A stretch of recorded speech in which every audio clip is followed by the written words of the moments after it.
Hello बच्चों, कैसे हो आप लोग? अच्छे होंगे बेटा। बेटा मैं आपको पढ़ा रही थी हिंदी साहित्य का इतिहास। ठीक है बेटा। पिछले वीडियो में मैंने आपको पढ़ाया हिंदी साहित्य का इतिहास में रामचंद्र शुक्ल ने किस तरह से हिंदी साहित्य के इतिहास का विभाजन किया है और आदिकाल को किस तरह से उन्होंने बांटा है, और भक्ति काल है, भक्ति काल में वो किस तरह से विभाजित किया गया है, रीतकाल को कितने भागों में विभाजित किया गया है, और आधुनिक काल को किस तरह से विभाजित किया गया है। ठीक है बेटा। तो इसमें क्या पढ़ रहे थे हम बेटा, देख लेते हैं बेटा। हम पढ़ रहे थे इसमें हिंदी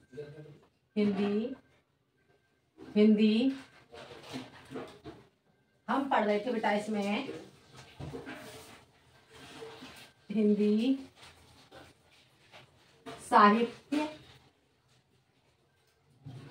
साहित्य का इतिहास। ठीक है बेटा। तो इसमें मैंने आपको बताया रामचंद्र शुक्ल जी हैं। रामचंद्र शुक्ल जी ने हिंदी साहित्य के इतिहास को 4 भागों में विभाजित किया: आदिकाल, भक्तिकाल, रीतिकाल और आधुनिक काल। ठीक है बेटा। तो इसमें मैं आपको आदिकाल पढ़ा चुकी हूँ और इसमें मैंने आपको भक्तिकाल बताया, भक्तिकाल को किस तरह से विभाजित किया गया, और रीतिकाल में मैंने आपको बताया रीतकाल को किस तरह विभाजित किया गया, और मैं आपको पढ़ा रही थी आधुनिक काल। ठीक है बेटा। तो आज हम पढ़ेंगे आधुनिक काल। क्या पढ़ेंगे? आधुनिक काल।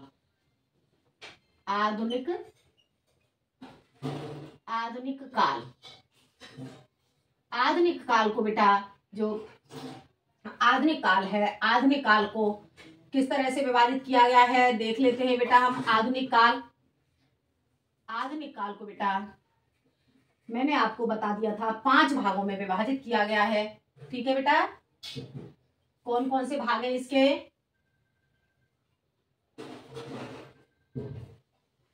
आधुनिक काल को 5 भागों में बेटा विभाजित किया गया है। ठीक है। तो देख लेते हैं। इसमें पहला हो जाता है बेटा आपका भारतेंदु युग। ठीक है बेटा। और दूसरा आपका हो जाता है इसमें द्विवेदी युग।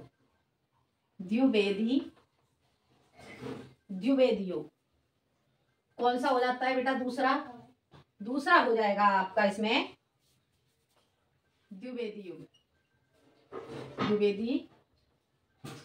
युग। और अगला आपका हो जाएगा इसमें छायावादी युग।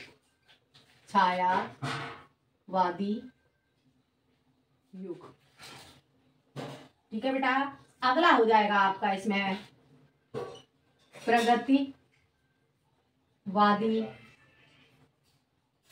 प्रगतिवादी युग। और अगला होगा इसमें बेटा प्रयोगवादी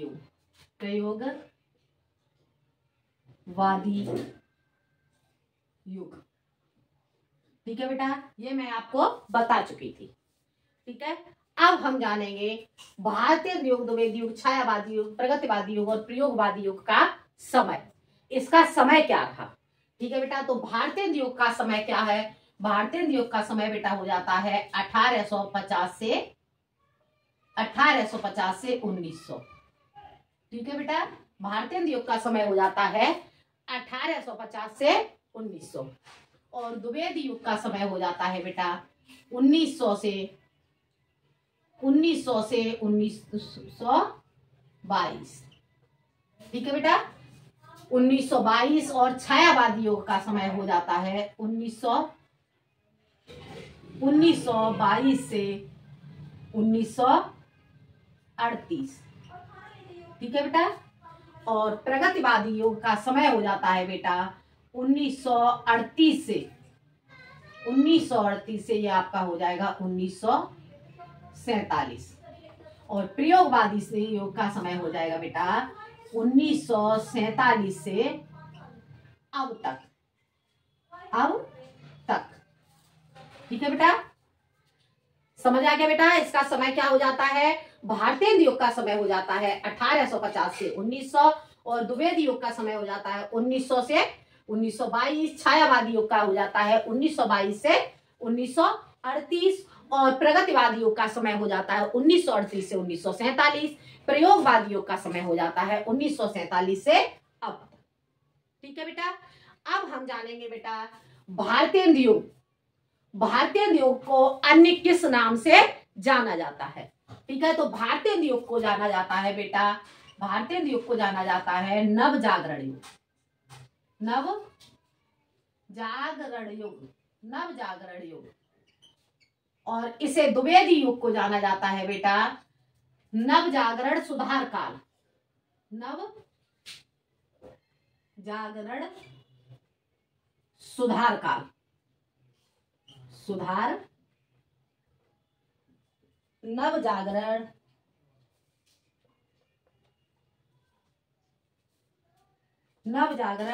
सुधार काल, ऐसे लिख दे रही हूं, सुधार काल। ठीक है बेटा, और छायावादी युग, छायावादी युग को बेटा जाना जाता है छायावाद के नाम से। सॉरी, छायावादी युग को जाना जाता है शुक्लोत्तर युग या शुक्ल युग।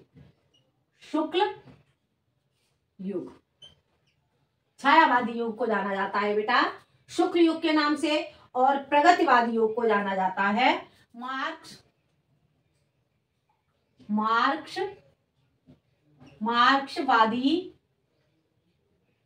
मार्क्सवादी विचारधारा,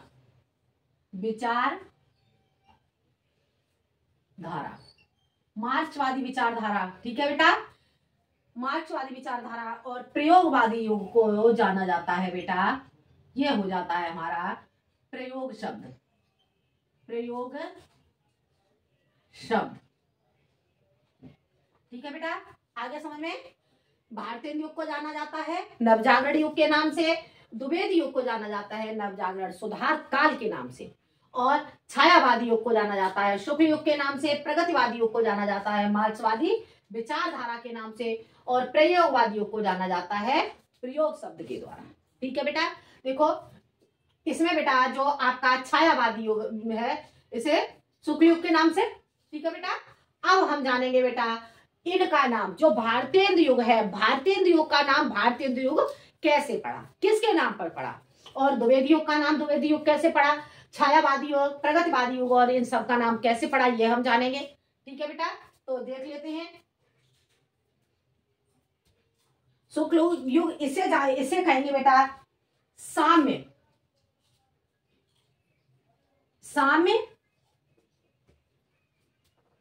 साम्य आंदोलन कहेंगे बेटा इसे, साम्यवादी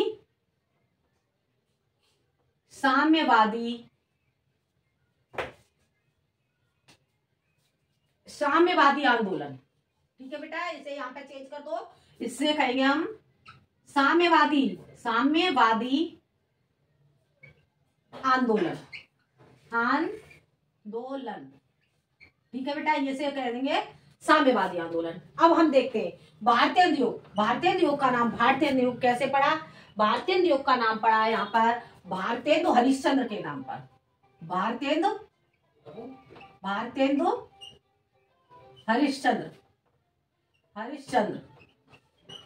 भारतेंदु हरिश्चंद्र के नाम पर भारतेंदु युग का नाम पड़ा। और द्विवेदी युग का नाम कैसे पड़ा? द्विवेदी युग का नाम पड़ा बेटा महावीर प्रसाद द्विवेदी के नाम पर। महावीर प्रसाद द्विवेदी, महावीर प्रसाद द्विवेदी के नाम पर इसे कहा जाता है द्विवेदी युग। ठीक है बेटा, समझ आ गया। शुक्लोत्तर युग, शुक्ल युग, छायावादी युग, शुक्ल युग, इसे कहा जाता है बेटा छायावाद के नाम पर। छायावाद बेटा क्या है ये मैं अभी आपको बताऊंगी। ठीक है, और प्रगतिवादी युग को मार्क्सवादी विचारधारा, मार्क्सवादी विचारधारा।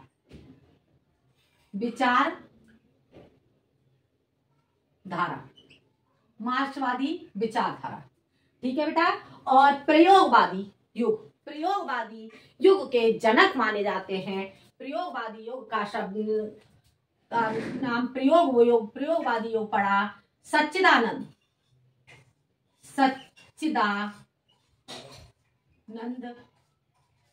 सच्चिदानंद, हीरानंद, हीरानंद, वात्स्यायन, वात्स्यायन, सच्चिदानंद, हीरानंद, वात्स्यायन, अज्ञेय, सच्चिदानंद, हीरानंद, वात्स्यायन, अज्ञेय इसके जनक माने जाते हैं और इनके द्वारा इसका नाम प्रयोगवादी योग हुआ। ठीक है बेटा, अब हम इसके बारे में थोड़ा सा समझ लेते हैं। जो हमारे जो भारतेंदु योग है, भारतेंदु योग पड़ा भारतेंदु हरिश्चंद्र के नाम पर, और जो द्विवेदी योग है, द्विवेदी योग पड़ा महावीर प्रसाद द्विवेदी के नाम पर। ये तो क्लियर आपको समझ में आ रहा है। ठीक है बेटा, अब यहाँ पे आपका कंफ्यूज हो रहा होगा कि ये छायावाद कैसे, तो ये मैं बेटा आपको समझा दूं। ये जो छायावादी युग है, छायावादी युग को शुक्ल युग के नाम से जाना जाता है, इतना आपको समझ में आ गया बेटा। और छायावाद, इसे छायावाद क्यों कहा गया? ठीक है बेटा, छायावाद के नाम पर इसका नाम छायावादी युग क्यों पड़ा? एक हमारे लेखक थे बेटा मुकुटधर। ठीक है, कौन से लेखक थे? हमारे लेखक थे बेटा, ये लेखक थे हमारे बेटा, ऐसे मैं यहां लिख दे रही हूं, मुकुटधर,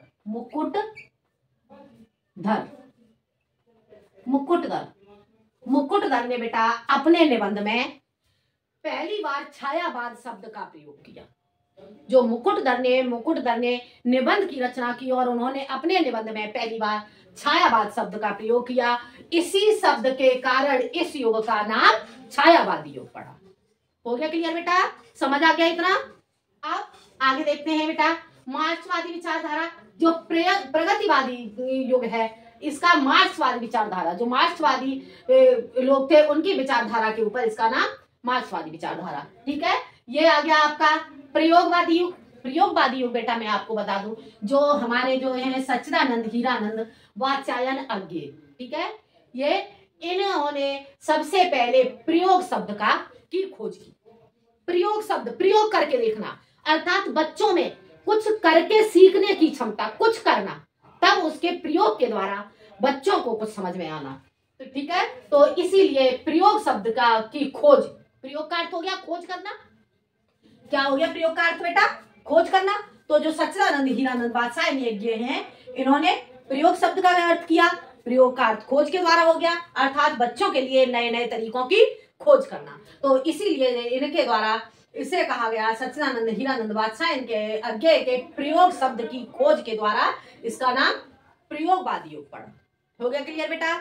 इतना समझ में आ गया होगा बेटा आपको। अब हम जानते हैं बेटा, इसके बाद हम जानते हैं बेटा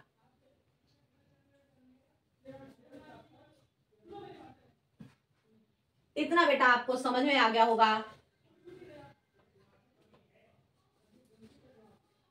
अब देख लेते हैं बेटा, अब हम जानेंगे आदिकाल के ग्रंथ। क्या जानेंगे बेटा हम? आदिकाल के ग्रंथ। आदिकाल के ग्रंथ, आदि काल, आदिकाल के ग्रंथ। आदिकाल के ग्रंथ कौन से हो जाते हैं बेटा? देख लेते हैं हम आदिकाल के ग्रंथ। आदिकाल के ग्रंथ में पहले आपका आ जाता है बेटा सिद्धि साहित्य। पहला आपका हो जाता है सिद्धि साहित्य। सिद्ध साहित्य। सिद्ध साहित्य के अंतर्गत बेटा आपके आते हैं बौद्ध ग्रंथ। कौन से ग्रंथ आ गए? बौद्ध ग्रंथ। बौद्ध ग्रंथ सिद्ध साहित्य के अंतर्गत आ जाते हैं बेटा आपके बौद्ध ग्रंथ। और इसके बाद आपका अगला आ जाता है रास साहित्य। रास साहित्य के अंतर्गत आते हैं बेटा आपके राजस्थानी ग्रंथ। ठीक है बेटा, राज साहित्य के अंतर्गत आपके आ गए राजस्थानी ग्रंथ। उसके बाद अगला आ जाएगा बेटा आपका जैन साहित्य। जैन साहित्य के अंतर्गत बेटा आपका आ जाता है जैन ग्रंथ। और इसके बाद अगला आपका आ जाएगा बेटा, जैन ग्रंथ के बाद आपका आ जाएगा बेटा, यहाँ पे आ जाएगा आपका नाथ साहित्य। नाथ साहित्य के अंतर्गत बेटा आपका आ जाता है गोरखनाथ के ग्रंथ, गोरखनाथ के ग्रंथ, गोरखनाथ के ग्रंथ। और इसके बाद अगला आ जाता है बेटा आपका लौकिक साहित्य, लौकिक साहित्य, साहित्य। ठीक है बेटा, लौकिक साहित्य के अंतर्गत आपका आ जाता है मध्यकाल से, मध्य काल से पहले के ग्रंथ, पहले के ग्रंथ। ठीक है बेटा, आदिकाल के ग्रंथ, आदिकाल के ग्रंथ बेटा कौन कौन से हो गए? सिद्ध साहित्य, सिद्ध साहित्य के अंतर्गत आ गया आपका बौद्ध ग्रंथ। और राज साहित्य, राज साहित्य के अंतर्गत आपका आ जाता है राजस्थानी ग्रंथ। जैन साहित्य, जैन साहित्य के अंतर्गत आ जाता है आपका जैन ग्रंथ। और नाथ साहित्य, नाथ साहित्य के अंतर्गत आ जाता है आपका गोरखनाथ के ग्रंथ, अर्थात जो गोरखनाथ ने जिन ग्रंथों की रचना की। और लौकिक साहित्य, लौकिक साहित्य के अंतर्गत आपका आ जाता है मध्यकाल से पहले के ग्रंथ। ठीक है बेटा, तो इतना आपको समझ में आ गया होगा बेटा आदिकाल के ग्रंथ। ठीक है, अब बेटा हम जानेंगे आदिकाल के कवि, आदिकाल के कवि। आदिकाल के ग्रंथ के बाद बेटा हम पढ़ेंगे आदिकाल के कवि।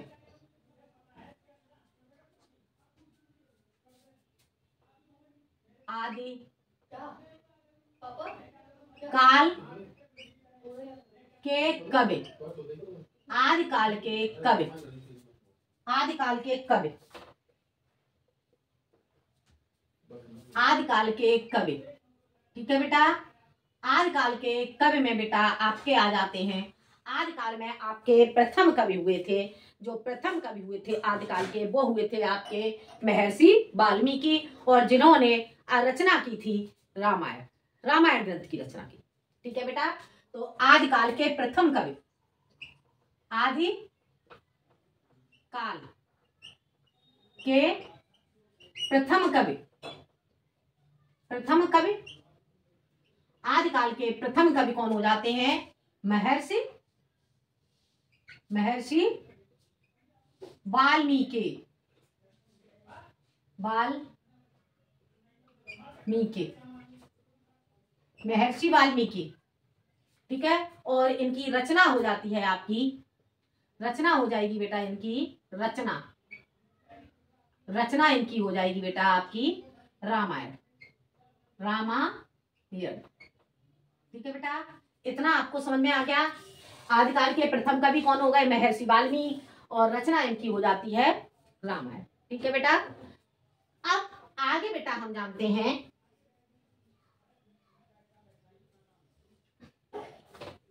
बेटा, आपको एग्जाम में क्वेश्चन पूछ लिया जाता है कि आदि काल के प्रथम कवि कौन थे, तो आप क्या बताओगे? महर्षि वाल्मीकि। ठीक है, अब आगे बेटा हम बढ़ते हैं, और इनकी रचना रामायण हो गई। अब इसके बाद बेटा हम जानेंगे आदिकाल के कवि में आदिकाल के अन्य कवि कौन कौन से हुए। ठीक है, तो अन्य कवि में देखेंगे बेटा अमीर चंद्र खुसरो, अमीर खुसरो, अमीर खुसरो।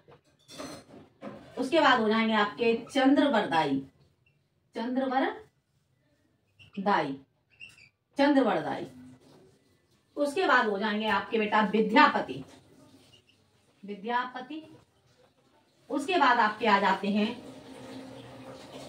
अमीर चंद विद्यापति। उसके बाद आ जाएंगे आपके नरपति नालाहा, नरपति नाल्हा। और इसके बाद आपके हो जाएंगे बेटा दलपति विजय, दलपति विजय, विजय, दलपति विजय।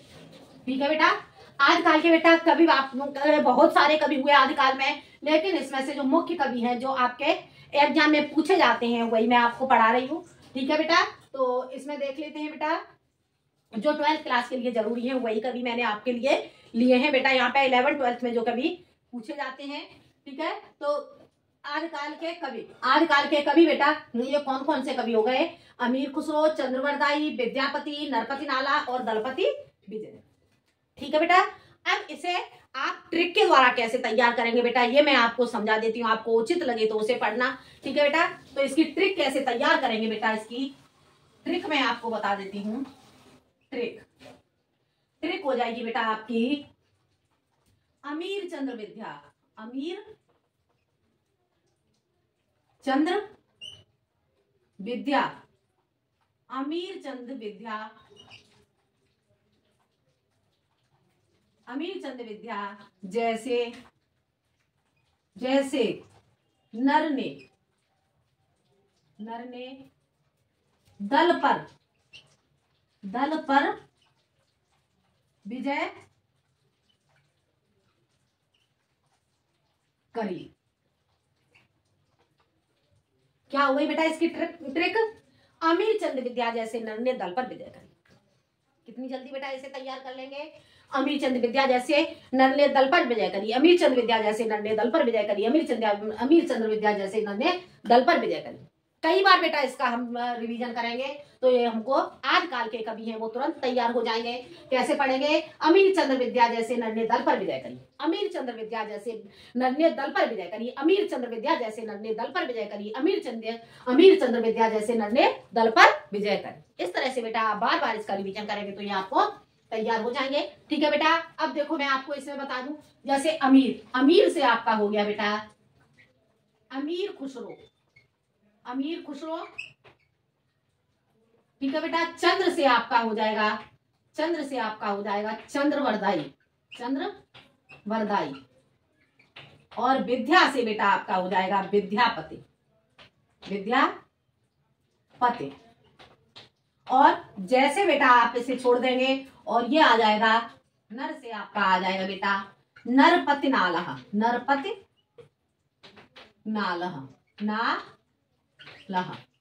और दल पर विजय करी। इसमें से बेटा आप दल और इसमें से बेटा आप इसे ऐसे लिखेंगे दल पति विजय। ठीक है बेटा। समझ आ गया होगा बेटा आपको समझ में? ठीक है। अमीर से आपको हो गया अमीर खुसरो, चंद्र से आ गया चंद्रवरदाई, विद्या से आ गया विद्यापति, नर से आपका बेटा आ गया नरपति नाला, और दल पर विजय करी। इससे आपका हो जाएगा बेटा दलपति विजय। ठीक है बेटा। आसानी से आप तैयार कर सकते हो। अमीर चंद्र विद्या जैसे नर ने दल पर विजय करी, अमीर चंद्र विद्या जैसे नर ने दल पर विजय करी। ये हो जाएंगे बेटा आपके आदिकाल के कवि। ठीक है बेटा। अब हम जानेंगे बेटा आदिकाल के कवि हैं, आदिकाल के कवि की रचनाएं। ठीक है बेटा। अब हम क्या जानेंगे? अब हम जानेंगे बेटा आदिकाल के कवि की रचनाएं।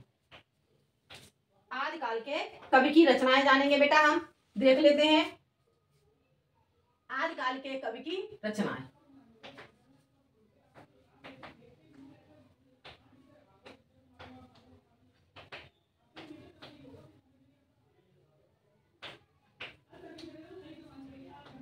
एक बार बेटा इसे मैं लिख देती हूं अमीर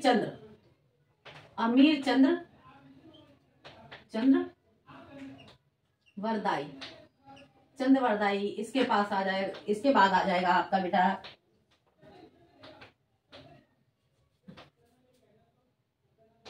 चंद्रवरदाई।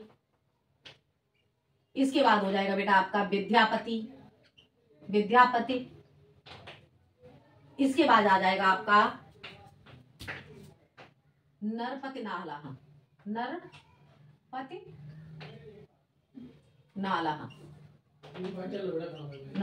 और उसके बाद आ जाएगा आपका दलपति विजय।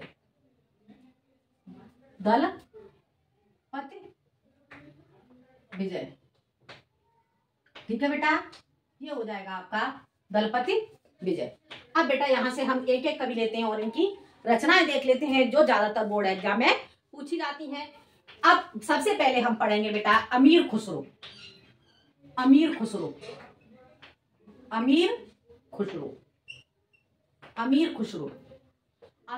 को बेटा एग्जाम में आपका क्वेश्चन आता है कि अमीर खुसरो को अन्य किस नाम से जाना जाता है। ठीक है। बोर्ड एग्जाम में ज्यादातर के ये क्वेश्चन पूछ लिया जाता है। अमीर खुसरो को अन्य किस नाम से जाना जाता है? तो इसमें आपका बेटा हो जाएगा अमीर खुसरो को अन्य तोता ए हिंद, तोता ए हिंद, तोता ए हिंद, तोता ए हिंद के नाम से जाना जाता है। तोता ए हिंद के नाम से जाना जाता है।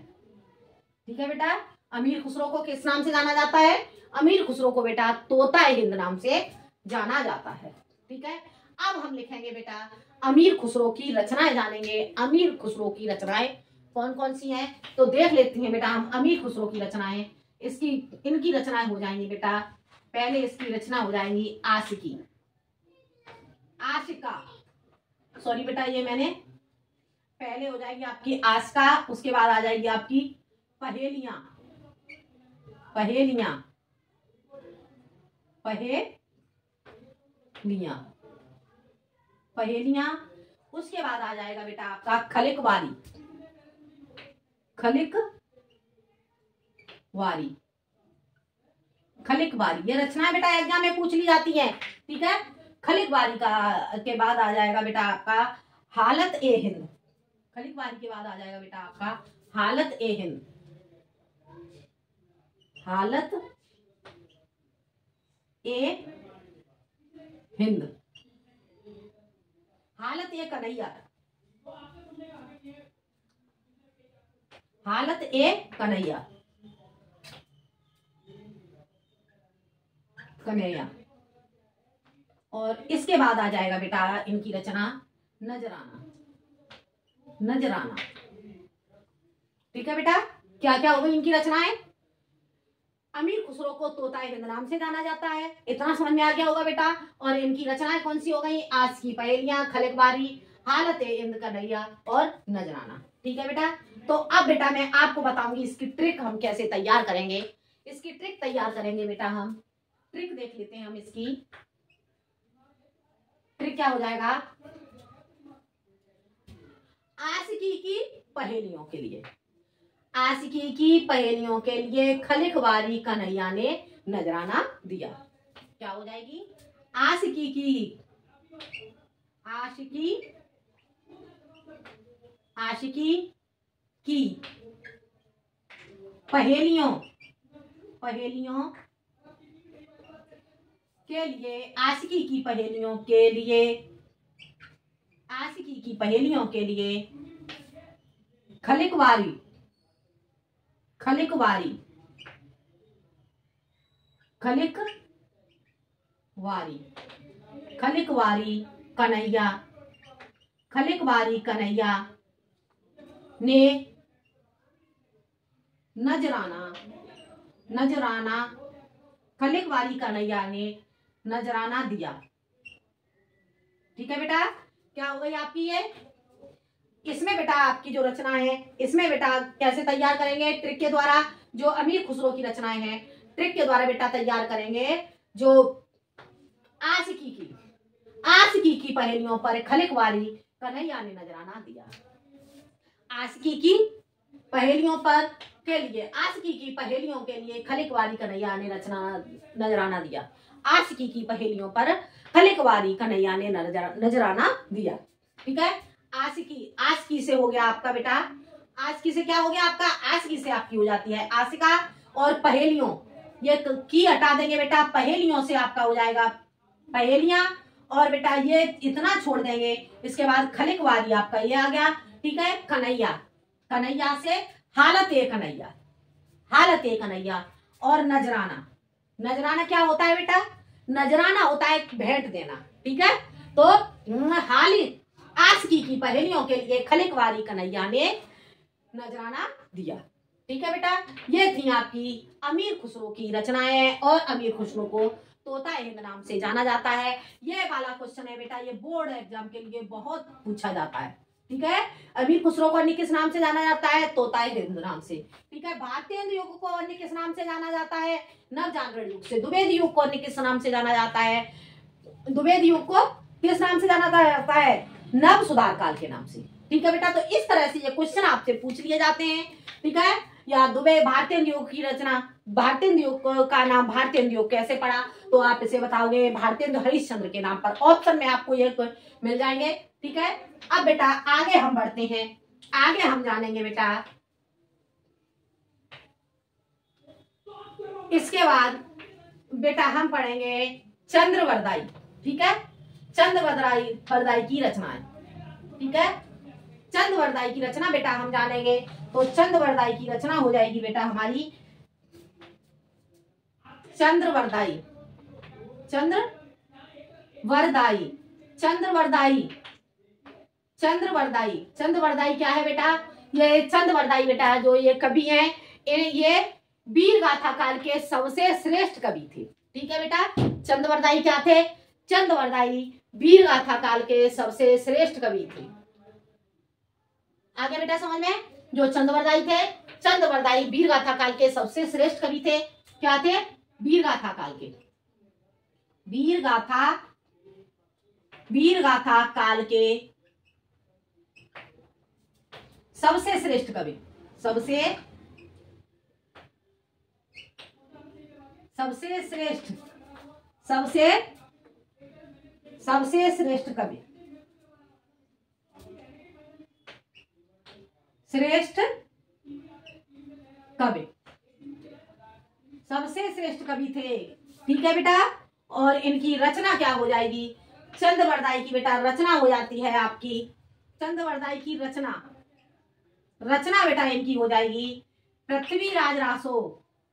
पृथ्वीराज रासो ये बेटा ज्यादातर एग्जाम में पूछी जाती है आपकी रचना, पृथ्वीराज रासो, पृथ्वीराज रासो, पृथ्वीराज रासो। ठीक है बेटा, एग्जाम में पूछा जाता है ये पृथ्वीराज रासो, जो चंद्रवरदाई है, चंद्रवरदाई की रचना क्या है, पृथ्वीराज रासो। या फिर आ जाएगा आपका बेटा पृथ्वीराज रासो दिया होगा, इसके लेखक का नाम बताइए, इसके कवि का नाम बताइए, तो आप बताओगे चंद्रवरदाई, चंद्रवरदाई बताओगे। ठीक है बेटा, अब आगे बेटा हम जानते हैं, इसके बाद चंद्रवरदाई के बाद अगले कवि हमारे आ जाते हैं विद्यापति। कौन से कवि आ जाएंगे बेटा, अगले कवि होंगे हमारे विद्यापति, विद्यापति।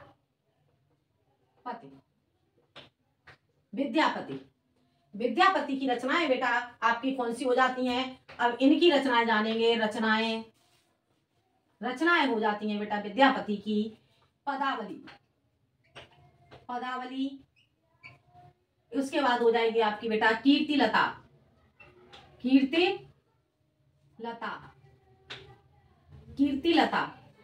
ठीक है, और इसके बाद आएगी आपकी बेटा कीर्ति पताका। ठीक है बेटा, ये हो गई आपकी विद्यापति की रचनाएं। विद्यापति की रचनाएं क्या क्या हो गई, पदावली, कीर्तिलता और कीर्ति पताका। अब बेटा इसे आप कैसे तैयार करेंगे, इसकी आपको ट्रिक बताऊं मैं बेटा। इसकी ट्रिक हो जाएगी बेटा पद लता पता, पद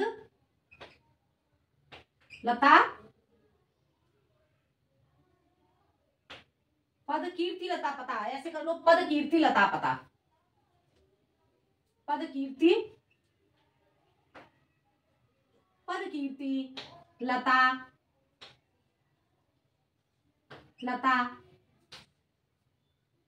पता, पद कीर्ति लता पता का, पद कीर्ति लता पता का। वैसे भी आप आसानी से इसे तैयार कर सकते हैं। पद से आपका हो गया पदावली, कीर्ति से आपका हो गया कीर्ति लता, से आपका हो जाएगा बेटा कीर्ति लता और कीर्ति पताका। ठीक है बेटा, तो ये आपकी हो गई विद्यापति की रचनाएं। ठीक है बेटा, अब हम इसके बाद जानेंगे विद्यापति के बाद बेटा नरपति नाला। क्या पढ़ेंगे हम बेटा, इसके बाद हम पढ़ेंगे नरपति नाला। नरपति नाला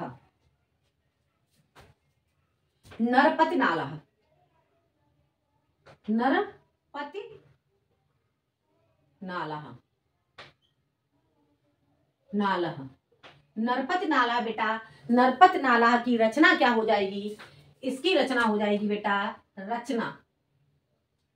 इनकी रचना हो जाएगी बेटा बीसल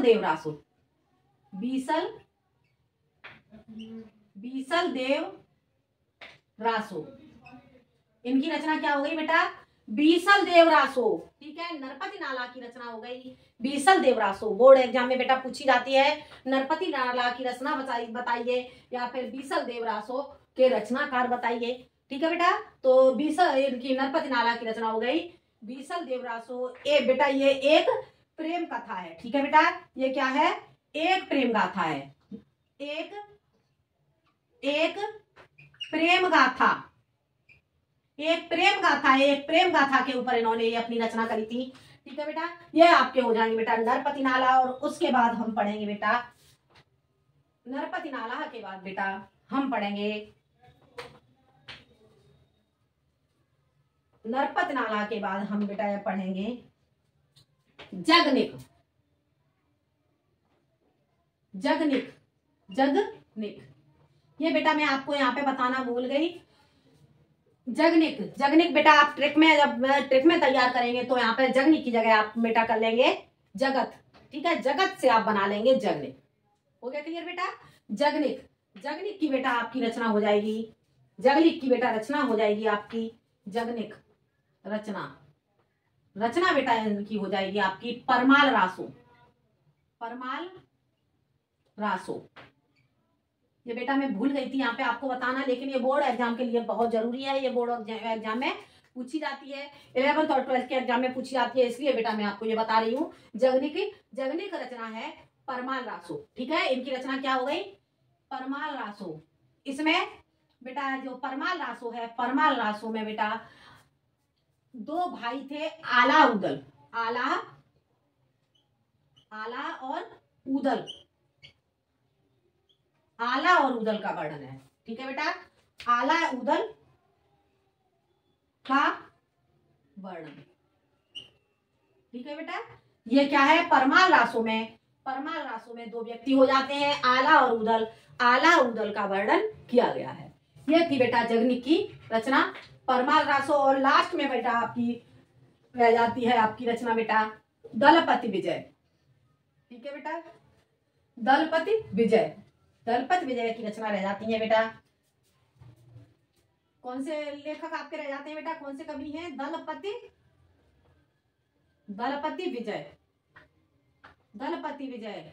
और दलपति विजय की रचनाएं आपकी हो जाती हैं बेटा खुमान रासो। खुमान रासो, खुमान रासो, खुमान रासो। दलपति विजय इनकी रचना हो जाती है बेटा आपकी खुमान रासो। और इसे बेटा कहा जाता है खुमार रासो भी कहा जाता है। इसे खुमार रासो, खुमार रासो न को अड़ा कर दिया जाता है। ठीक है बेटा, खुमार रासो। कभी एग्जाम में खुमान रासो की जगह खुमार रासो आ जाए तो कहीं आप गलत नहीं कर दो, इसलिए बेटा मैं आपको बता दे रही हूँ। दलपति विजय, दलपति विजय की रचना आपकी हो जाती है खुमान रासो और इसे खुमार रासो भी कहा जाता है। हो गया क्लियर बेटा? तो ये था बेटा आपका हिंदी साहित्य में जो आदिकाल है, आदिकाल के कवियों के बारे में मैंने बताया जो आपके बोर्ड एग्जाम की दृष्टि से पूछे जाते हैं, एग्जाम में जो आते हैं वो मैंने आपको बताया बेटा। और इसके बाद बेटा हम जानेंगे आदिकाल। आदिकाल के बाद बेटा हम पढ़ेंगे, आदिकाल के कवि के बाद हम पढ़ेंगे बेटा भक्तिकाल। भक्तिकाल के कवि, कौन से कवि पढ़ेंगे हम? भक्तिकाल के कवि। ठीक है बेटा, तो इतना बेटा आपको समझ में आ गया होगा। आदिकाल के कवि बेटा आपको समझ में आ गए होंगे। अब आगे हम पढ़ेंगे भक्तिकाल के कवि। ठीक है बेटा, तो भक्तिकाल के कवि मैं बेटा आपको बताऊंगी अगले वीडियो में, क्योंकि वीडियो बहुत लंबा हो जाएगा। ठीक है, तो आज के लिए इतना ही। धन्यवाद।